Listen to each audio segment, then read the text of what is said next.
Hello, good afternoon, everyone, and thank you for joining us for today's webinar session. My name is John Ferdinand. I'm a partner specialising in branding protection and trademarks at Marks Clerk. I'll be joined in presenting to you today by my colleague Claire Keating, who's a senior associate and experienced trademark attorney in our team.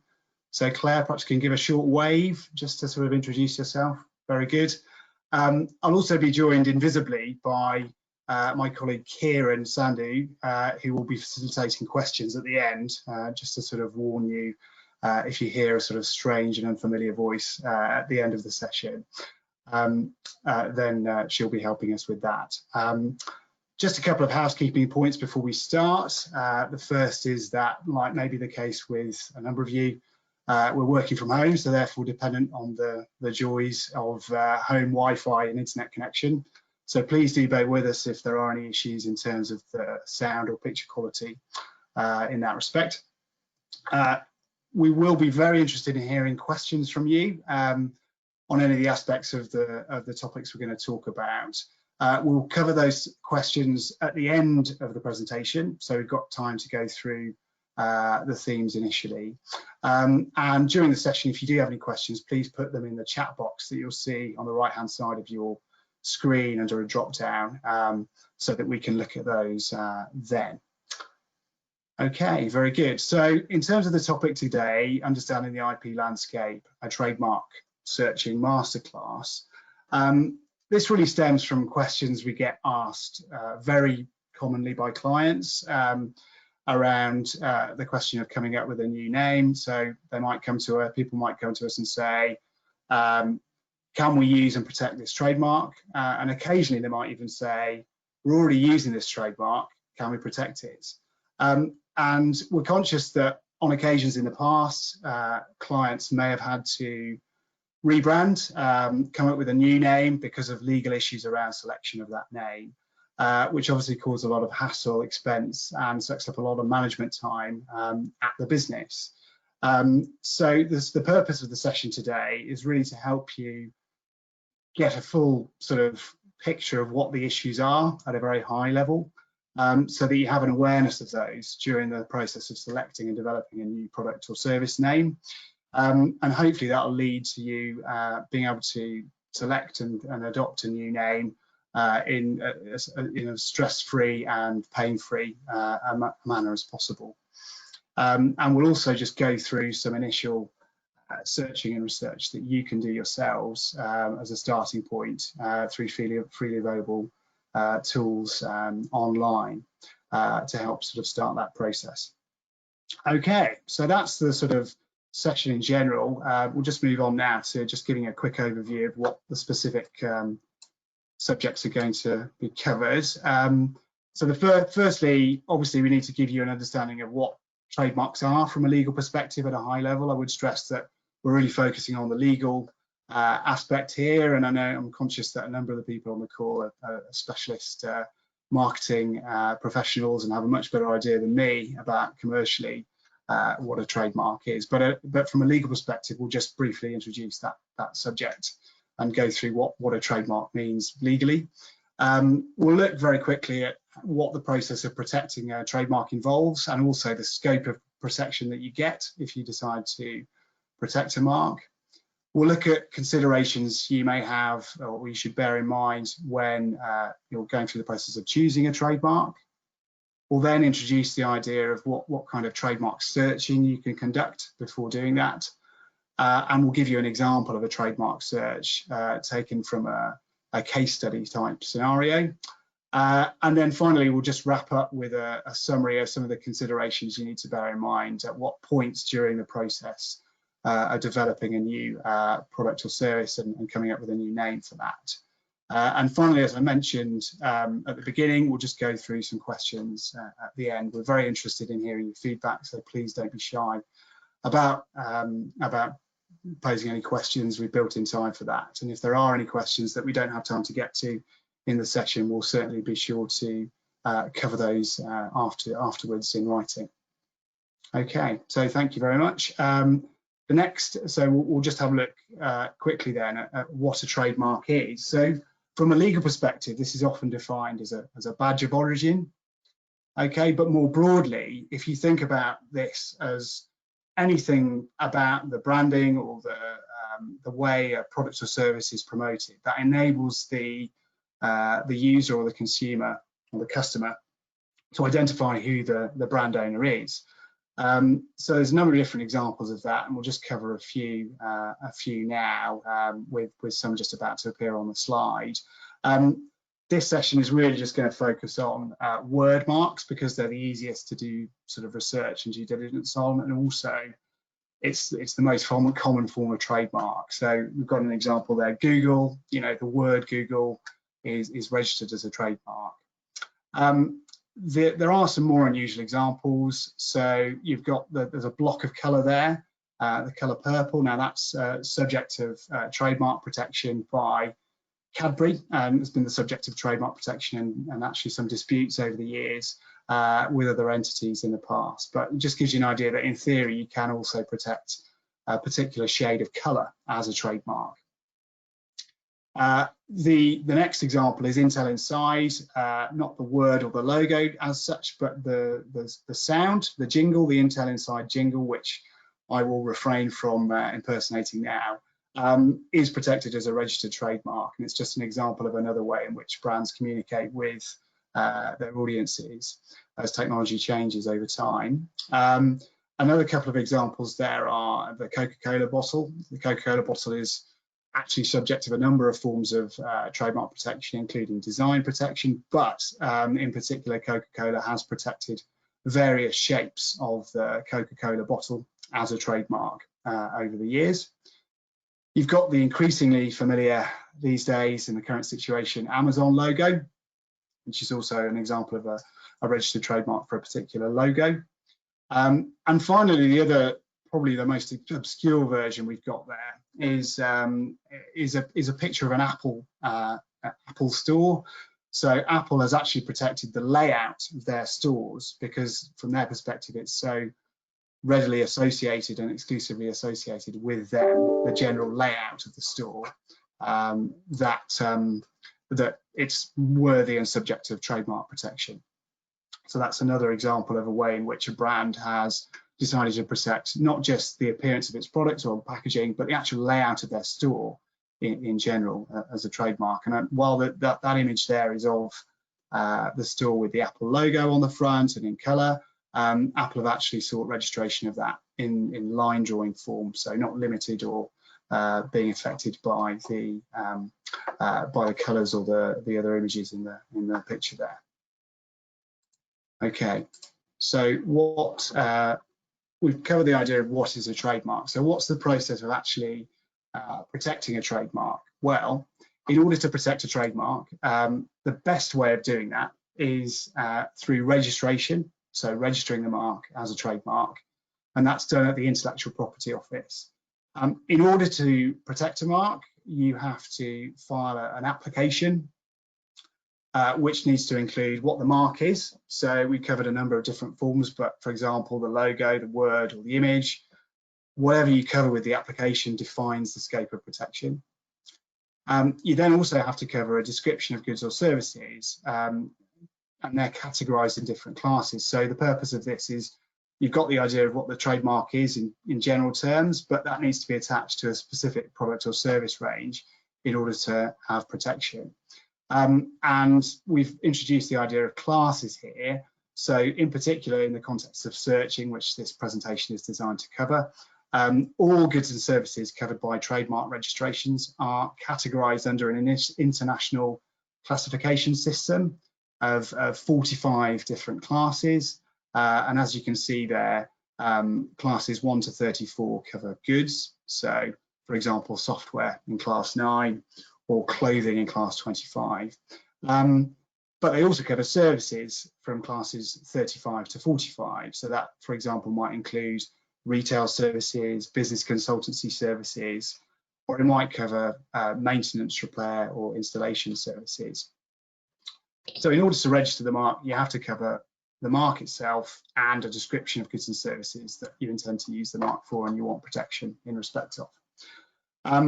So it's important to bear in mind that trademarks can't be registered if they are completely descriptive or generic. There are some other conditions that may need to be satisfied and may cause some objections to registration of trademarks. But the main ones that crop up in particular for word marks is the mark too descriptive? So are you trying to protect the word soap, for example?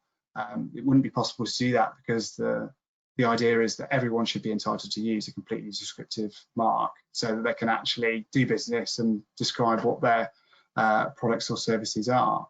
And likewise, if marks are particularly generic or if they're laudatory, then it's harder to protect those as well. It's important to note that once you file a trademark application, it's not possible to expand the scope of trademark protection that you're claiming. So that means when you're first filing a trademark application, you need to think about not just what the product range you're interested in now, but also the future. Are there any sort of existing products that you may want to add to the range at a later stage?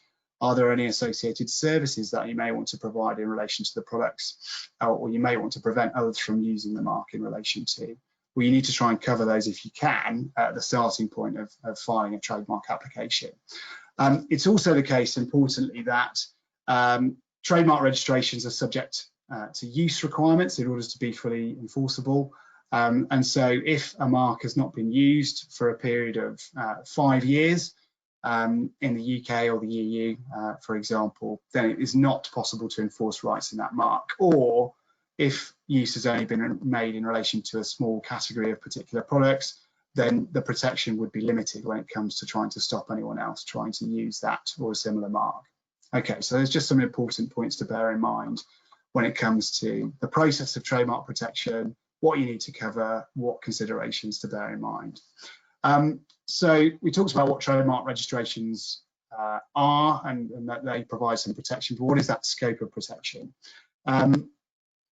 Well, trademark registrations allow you to prevent third parties from using trademarks where there is a likelihood of confusion, and in particular, that covers instances where third parties are using identical or similar marks. Okay, and so that question of similarity is often quite open to debate, but the basic principles for determining the similarity of trademarks are: do they sound the same? Are they phonetically similar? Are they visually similar? And are there conceptual similarities between the marks? So I just thought it might be good to illustrate the scope of protection by way of a couple of examples from decided cases in recent years. So the first example is from a case involving enterprise car rental business. So there's the letter E's on the left-hand side. They've registered those. Then they've got a competitor called Europe Car. Now, Europe Car, obviously their name also begins with the letter E, and they actually started to use the trademark on the right-hand side. And because of the fact the colour scheme is quite similar and the overall design is reasonably similar, and also because, importantly, in this particular case, there was evidence submitted in the court proceedings that showed people had actually got on the wrong shuttle buses to get their car rental, to go to their car rental stands, having left an airport. So just an illustration, really, that even though this is only a letter E, and you might think, well, how can someone protect a letter E? It does illustrate that where there is an instance of confusion or some kind of association between the brands going on, then there is a possibility of being able to prevent third parties using that similar mark. So the other example we've got to provide you is Life and Thompson Life. So this is an older case involving the electronics brand Thompson that you may be familiar with.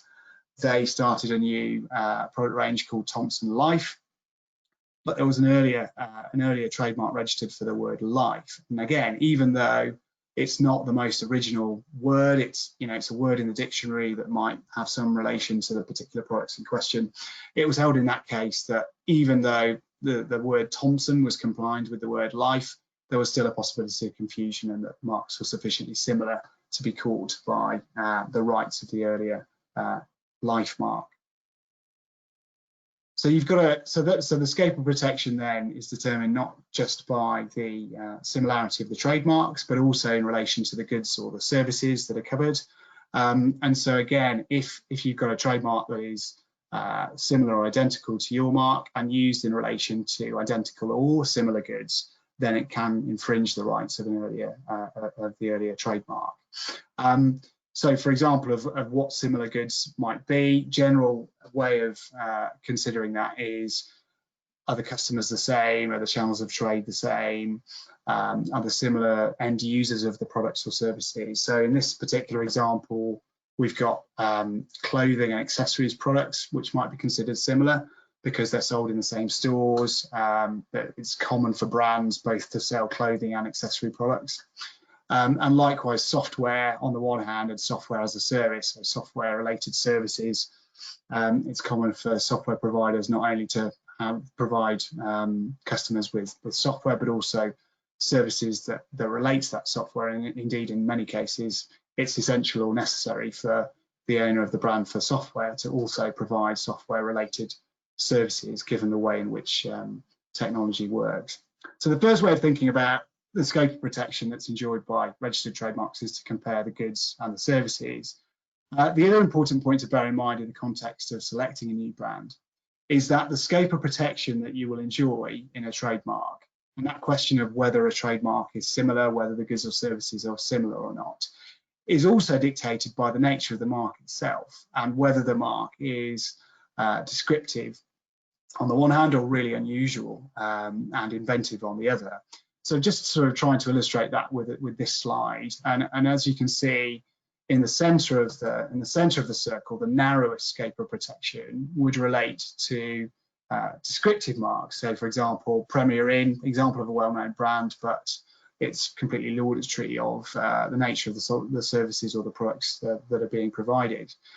Likewise, international business machines, obviously that's IBM. So it just illustrates why a brand like IBM might have migrated from calling themselves International Business Machines to IBM, precisely because it's difficult to prevent third parties from using descriptive words in relation to the products in question in that way. So then there's a sort of sliding scale of scope of protection. So you move into the sort of mid-range of sort of suggestive or elusive trademarks. So things like Netflix or PayPal, not completely necessary for people to use those names in a descriptive sense, but they clearly play on the meaning of the words or the elements of the words that comprise the marks. Likewise, Microsoft, has the connection with software and inherent in the name. And again, it's not completely original, but nonetheless, people don't need that in order to describe particular products or services.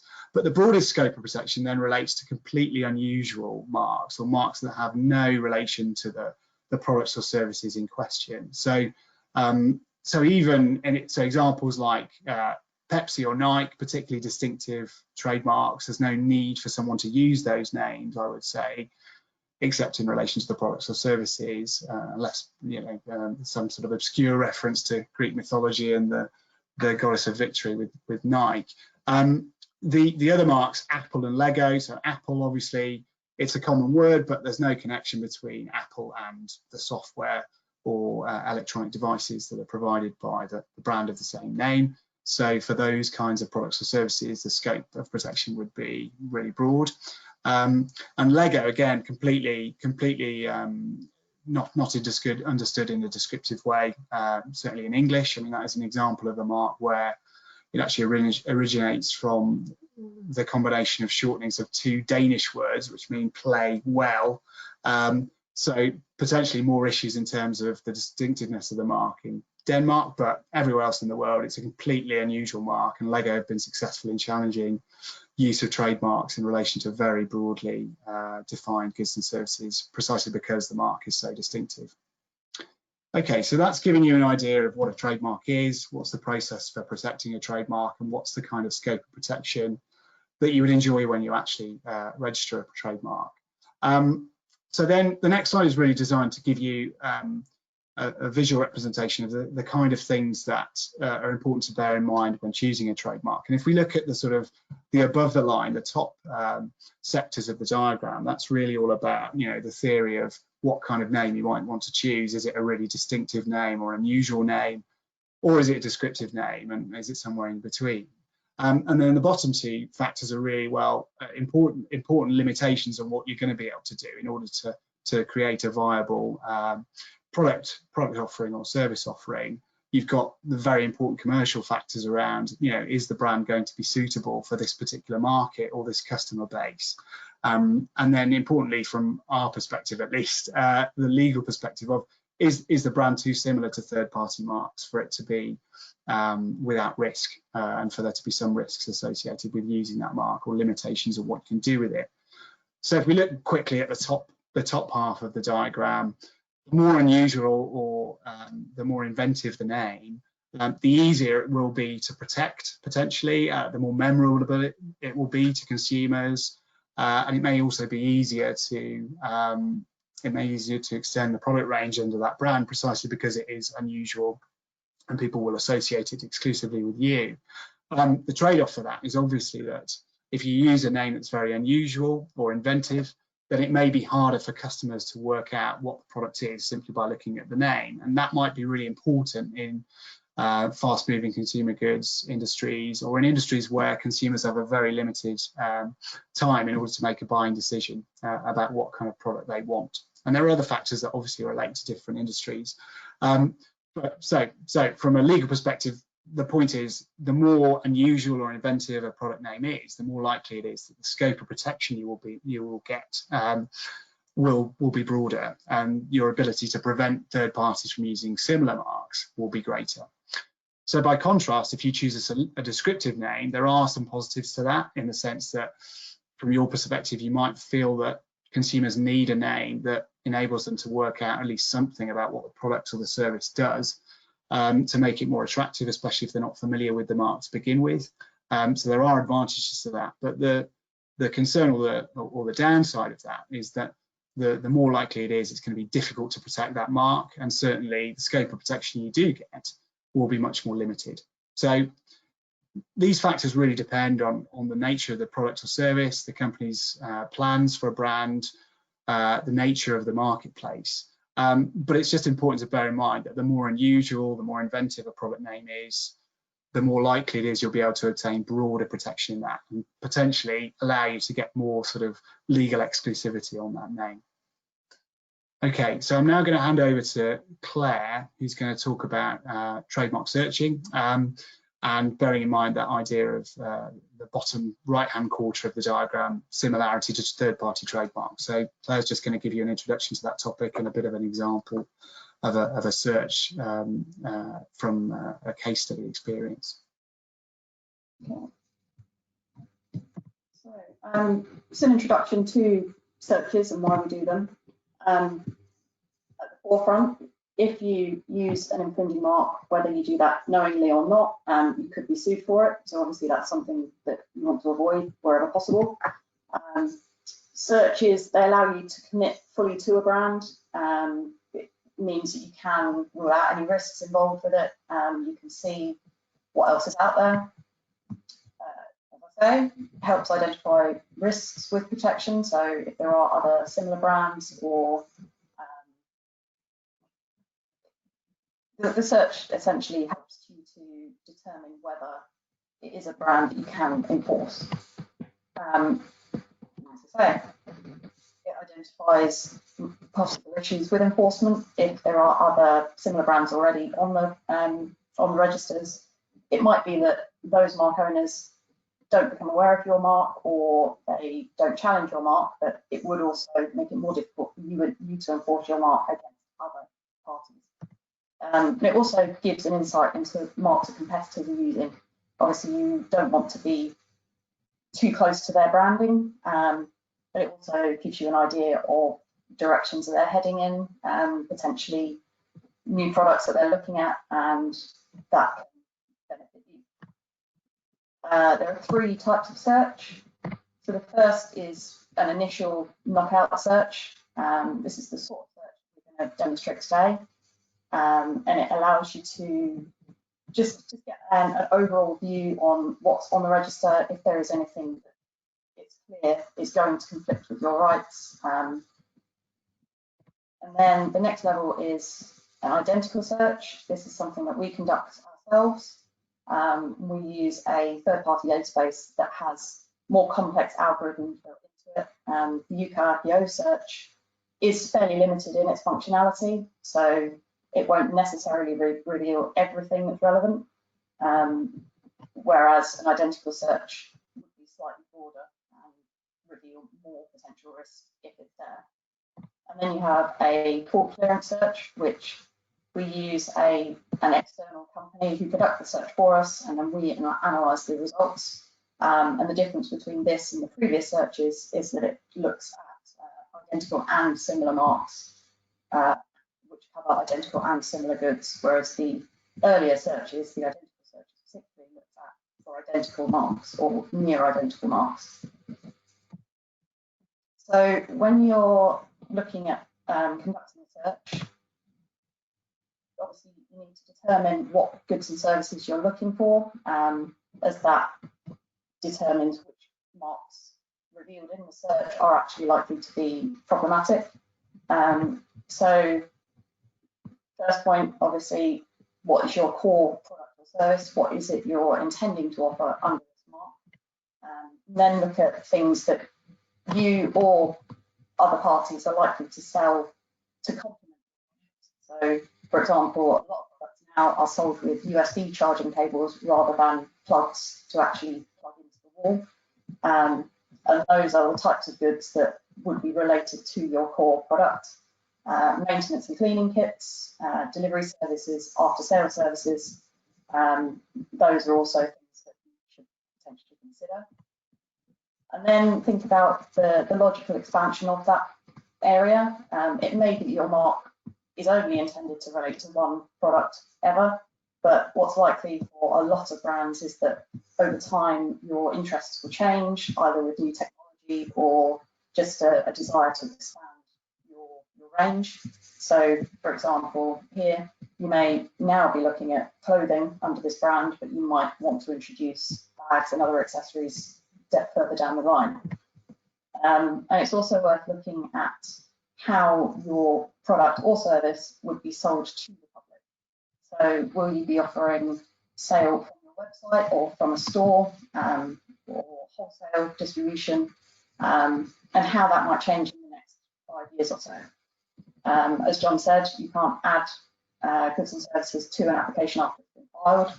And also, if you conduct a fairly narrow search now and then look to expand your interests under that brand later, you would need to do another search to pick up anything that you haven't looked at previously. So it's best to make sure that all of your bases are covered at the outset.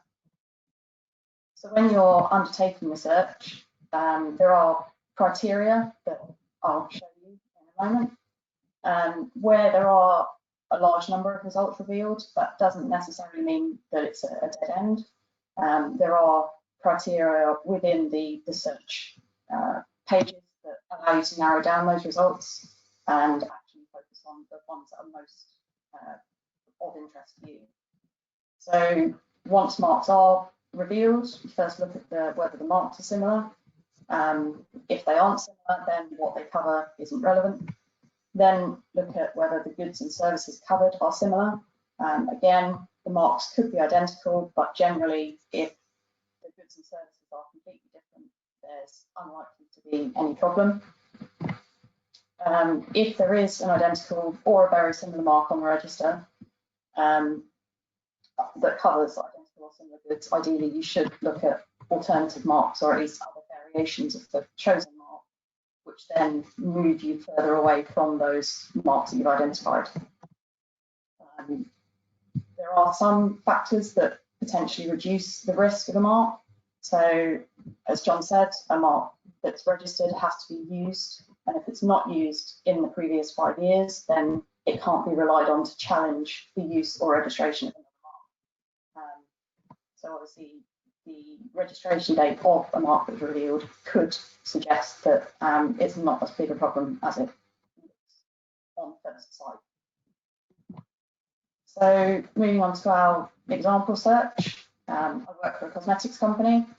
We've got a new metallic eyeshadow range, and we would like to call it Gold Bar for a number of reasons. The product comes in a shade of gold. in shades of gold even. Gold, the term suggests luxury or opulence, so it's a term that a lot of companies want to use. And the eyeshadows will be presented in a bar shape. So obviously gold bar is therefore a play on words as well as suggesting characteristics of the product. As it's a cosmetic product, we will be looking at class 3, which is where cosmetics and makeup lie. The retail and online sale of those goods in class 35, and also in-store makeup application services and advice relating to that in class 44, which is where beauty services lie. So I'm just going to open up the search window.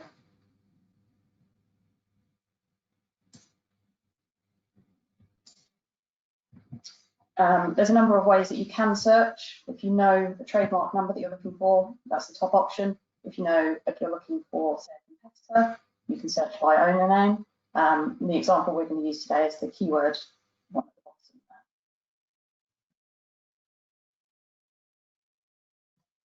So this is your standard search screen. There are a few options here where you can search for a word, for an image, or combinations of them.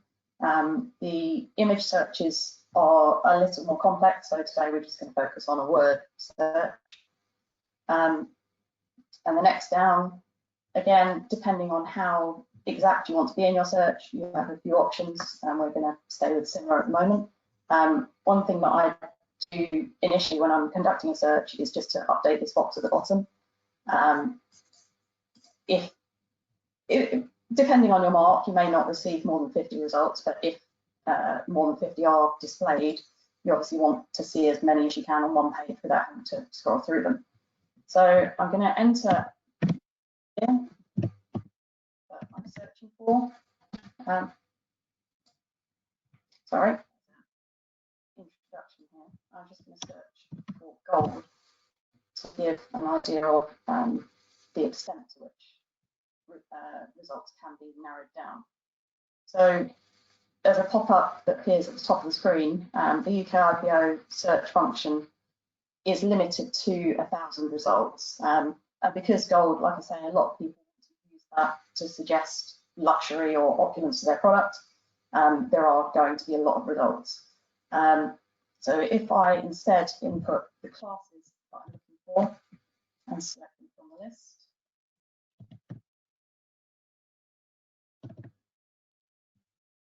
and I'm also just going to select the status and set it to live here. And this reveals 885. So as you can see, whilst this search isn't entirely relevant, those two options serve to reduce the available results by a fair amount. So just coming back to the search screen, I'm going to input the whole mark, clear the services, just to reveal all of the results, which we can then narrow down further.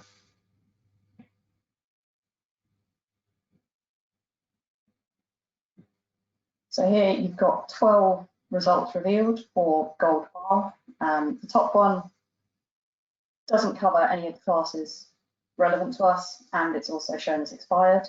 There are some others further down that are potentially relevant, but as you can see, there are also some classes that are not relevant to this search. So I'll just go back and refine my results a little more by inputting the classes I'm looking for.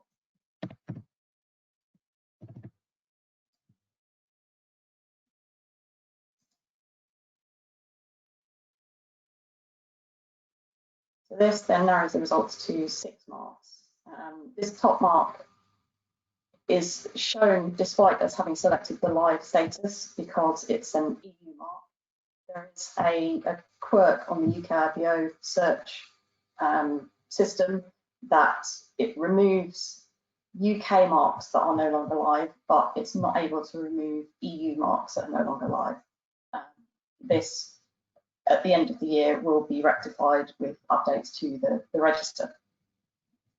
So below that, you can see there's an EU register for the gold bar, an EU registration for bare gold. This one I wouldn't be concerned about. It shares gold, which is a descriptive term for cosmetics because of colour, and also there are clear differences between bar and bare, so that one I would disregard. And further down we have 3 more marks, all of which are bar of gold, and those are clearly similar. The difference between bar of gold and gold bar are minor. It's just a different way of describing the same thing. So then we're going to just click into the relevant or potentially relevant marks and have a look. So this registration for the gold bar. At the top you can see the date of entry in the register. So this mark has been registered since 2012, which means that it's more than 5 years old. And if it's not in use, then it cannot be relied on to challenge you. And if you just click the plus button here to reveal the goods and services, as you can see, it covers soaps, cleansing preparations, and moisturising products. Now, whilst we're only at the moment interested in eyeshadow, we would ideally want to look at broader spectrum of cosmetics themselves. So things like lipstick and lip gloss or mascara, because those are all closely related, and you might want to expand from your eyeshadow into bronzing goods or something similar. And actually, these goods, whilst they're not specifically makeup, they do fall within the wider definition of cosmetics. So cosmetic products would include the goods that are covered by this mark. So depending upon whether it's in use or not, it could be problematic. So if I just come back to the search results and down to the bar of gold marks, I've actually previously looked, and these are all owned by the same party, and you can see that they were registered around the same sort of time and all within the last 5 years. So if I just click into the top one, this one covers classes 3 and 35. So in class 3 clearly covers makeup products, and somewhere in the list is going to be eyeshadow. But the fact that it covers things like lipstick and foundation means that it is likely to be problematic. And it also, within here, covers the retail of those goods. And if it only covered the retail of those goods, it would still be similar enough to be a problem for us in class 3 if we were only selling the goods and not retailing them. So I've looked at all 3 of these marks at the bottom, given the, as you can see, this one covers class 44, which is where the makeup application services lie. So all 3 of these marks, because of the age of them, they can be relied on even if they're not in use. They're almost identical mark. It looks similar, it's phonetically similar, and it means the same thing. And also it covers identical goods, so therefore it's going to be a problem, or likely to be a problem. And also, as this party owns a UK registration, they would be notified once we filed an application. The examiner conducts searches to look for similar marks. They can't refuse an application on that basis, but they do notify the owners of the earlier mark where a UK mark is revealed. So it's likely that that party would file an opposition against any application that we filed. So having found that there are some problematic marks, this is the point where you would consider if there are any other variations on the same mark that you can look towards instead. So I've looked for a couple of examples, and so we're going to go from gold bar to touch of gold, which again still carries a similar meaning, and also bears relation with the product that we have in mind. And I'm just going to keep in the same restrictions. so the same classes and the live status, and that returns no results. If no results are returned, as you can see, that shows at the top of the screen. And because you might want a couple of options to take back to your marketing or branding team. You can also try pots of gold, which retains the vague reference to the product and also the color of the product, and retains the value reference of the gold element. So the only result that was revealed for this one is top of the gold, which again, whilst it shares gold with our mark, it's far enough away. There's no reference to the bar of the pot, sorry. And therefore that would be another clear option for us. So just coming back to the presentation, the next steps after you've conducted a search, as I said, there are limitations to that search.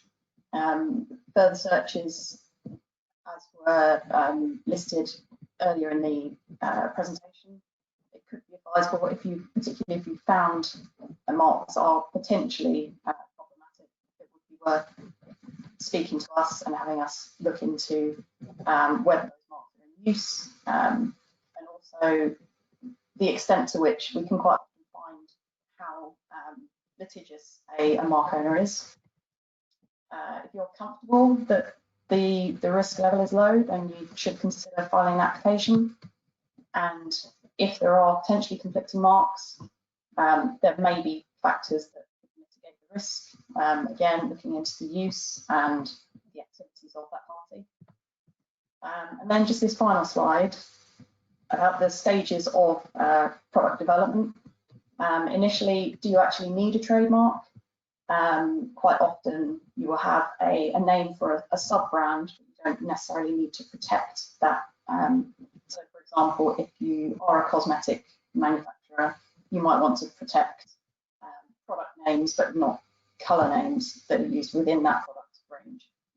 You have to think about how important the ability to actually protect the mark is versus portraying the message about the product or describing the product to your customers. Ideally, you should look at least 3 to 6 months ahead. Obviously, you don't want to get to launch and then find problems. So the earlier that you can take these steps to check for risks before you get to that point, the better. In terms of committing to a mark, obviously, if you can prepare a list of alternative names in case the first preference is not perfect, then that's preferable. Should conduct searches as far as you want to, depending on the considerations that you have behind the name, the importance of the name. And again, aim to select the preferred name and ideally to file an application around 3 to 6 months before the final point at which you cannot make any changes. An application will usually register in around 3 to 4 months, so you want to get your rights protected as early as possible. And finally, when it comes to launching your product or service, again, ideally, you want to make sure that any application is filed prior to that date. There have been cases, it doesn't happen very often, but there have been cases where a company merger or a new product has been announced before it's actually launched, and third parties have sought to take advantage of that and protect either the name that they know is going to be used or potential names that might result from that merger. And also you should monitor levels of sales and interest in that product to determine if you should be looking to file applications further afield, outside of the UK potentially, or for other variations on the mark as soon as possible. And now we're going to, I think, Kieran, we're going to go to Karen and see if we have any questions. Hi, thanks Claire. Hope you can hear me clearly. Okay, we've had some questions come through, and I'll just start off. What happens if there are a number of other companies who have registered similar or identical trademarks? Okay, well, I mean, as the search Claire's done for you just then illustrates, it's actually very common for a number of trademarks to be registered independently by different third parties. So the kind of things to think about obviously are, you know, how similar is the mark? Is the element that's similar? Is it descriptive? In which case the risk might well be lower. Are there really a really large number of marks? Is there a large sample size to show that there's a lot of coexistence already happening? And so why would someone object to your use or registration of a particular mark? Is one way of thinking about it. I mean, the fact that it's a bit, I would say it's a bit of a qualitative balance, really. I mean, the fact that a number of people have registered the marks, on the one hand, it's positive because it shows people can coexist, but on the other hand, it doesn't rule out the possibility of third parties objecting later. So it's a little bit of a judgment call in each circumstance, but you know, particularly where the sample size is quite large, and especially where the bit that's shared in the mark is quite descriptive or generic, then there may well be ways around the issue. And for example, if you're looking to protect a mark, you might be able to limit the scope of your protection to try and avoid issues and minimise a risk of objection. I don't know if you've got anything to add to that, Claire, particularly. I think that covers it. Okay, great. Next question. What happens if we've already committed to a name before being able to search and launch is imminent?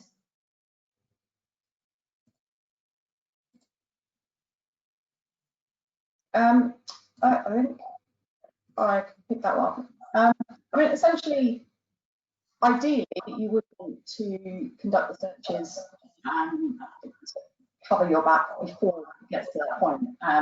If a name is already in use or is registered and you have no other option, ideally, you would want to file an application so that you're kind of plant a flag in the sand.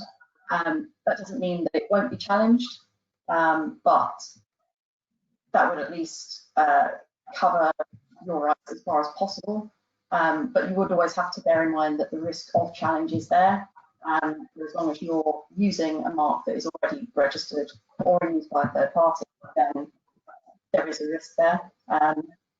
And as we say, if you can put the initial steps into place before deciding on a brand and committing to it, then at that point we can take steps to minimise the risk. Yeah, I think all I'd add to that really is just that it's still important to do a search at that point because there may still be steps you can take to minimise the risk. Even after you've already launched the product or you're about to launch the product, you know, you can look at ways of presenting the mark in a way which is, you know, less similar to earlier marks, or you could, you know, you could change a logo that's used in connection with a mark more easily than a word, for example, to sort of avoid issues. So, yeah, I think even if you've already committed to a name, doing the search still has value because it just allows you to plan for what eventualities may arise and allows you to kind of take steps to mitigate those risks from the start, really. Okay, great. Next question. At what point in the brand selection process should we seek your input? I think, again, it depends obviously on internal structure and how your branding decisions work. Ideally, as early as possible. It might come to us with a series of names, and we can just take a brief look and advise whether any of those are more or less likely to be accepted for registration because they're potentially descriptive or generic. And that would help you narrow down to the actual final brand. It might be that you want to conduct those initial searches yourself, which you're more than welcome to do. And then we can kind of solidify those results, actually look to see anything revealed and see if there's anything that we can do to reduce the risk level involved. But we do sometimes come to us who are already using the mark as head or are about to launch products, and then we can advise at that stage too. So really, I would say as early as possible, but it's never too late, essentially.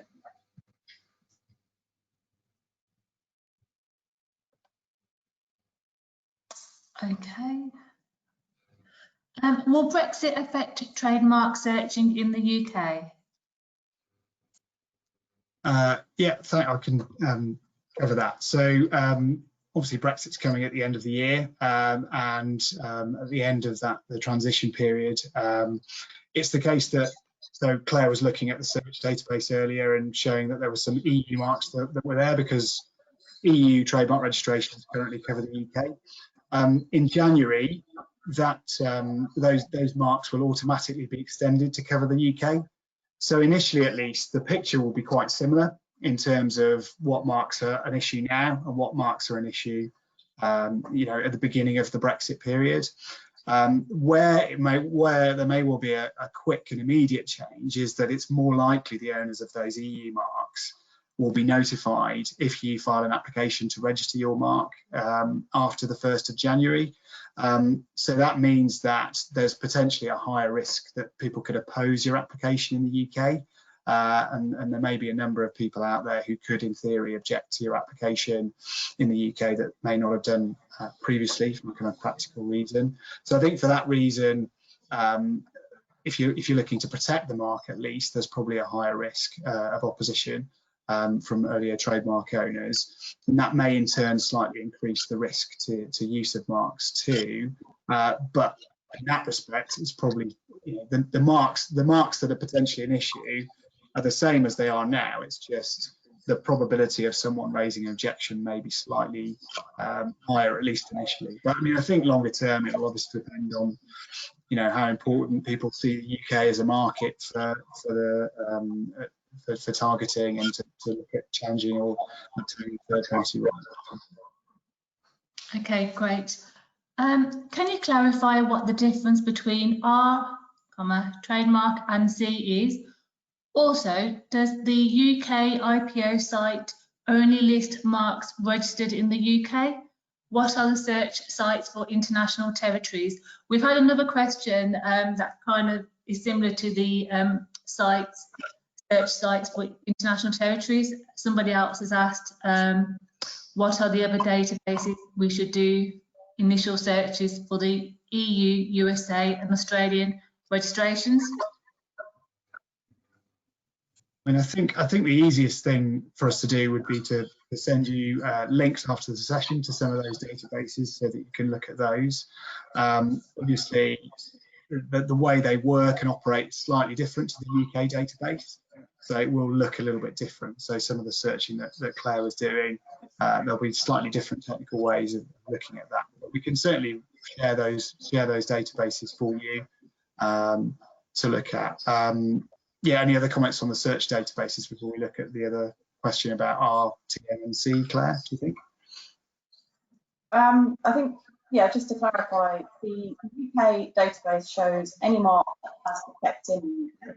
So at the moment, that is UK registrations or applications, EU applications or registrations, and also international registrations, which designate the UK or the EU. As John said, after the Brexit transition period, anything that is registered in the EU or designates the EU will become a UK registration. The UK database won't show anything in Australia or the US. There's no reliable central search mechanism for that, really. There are some like TMU, which are multiple jurisdictions, but ideally you would look to search in selected countries of interest to you. Yeah, so I think on that point, it probably makes sense for us to share some links and information for people to look at and have a play around with if they need to. But yeah, I mean, I think the important thing is the search of the UK trademark database covers all marks that cover the UK, and that for the time being includes all the EU marks, and going forward it will include all those marks that have been copied from the EU register onto the UK register. So then the other question was about R with a circle, TM, and copyright. So yeah, so those are just designations that may be used. Commonly you'll see on marketing materials, websites, etc. So the TM is simply an indication that the element in question is a trademark of the company, and importantly, that doesn't confirm that it's a registered trademark. Okay, and so the reason that's important, because if you use the R with a circle, that means that the trademark is actually registered. And if you use that designation without it actually being registered, then that can break the law and fall foul of criminal provisions of the Trademarks Act in the UK, and it may also cause liability for you in other countries too. So I think on that point, if you're clear and certain that the mark is actually registered in the UK or in other countries in which you're using the mark, then it's fine to use the R with the circle. The TM is a bit of a safer way of conveying the same message. It sort of indicates that the mark is a trademark, so it acts as some deterrent to third parties, but it doesn't run the risk of causing legal liability for sort of misuse of a protected term effectively. And finally, the question about the C in a circle, copyright, that's designed to indicate, that's often a common designation people use to illustrate that something enjoys copyright protection. Just like the other term, the fact that you use the C doesn't actually mean that it does enjoy copyright protection, but it's just designed as a sort of deterrent to indicate that, from your perspective, claim that certain parts of the marketing or branding materials that you've got, brochures, catalogues, etc., that they enjoy copyright protection, that you own that. But it's not protected or regulated in the same way as the R with a circle. So it's fine to use that. It doesn't provide you with any legal protection as such, but it's a sort of might be a stake in the ground to sort of show competitors and third parties that you're claiming some rights in it. Anything else to add, Claire, to that, do you think? I think that covers it.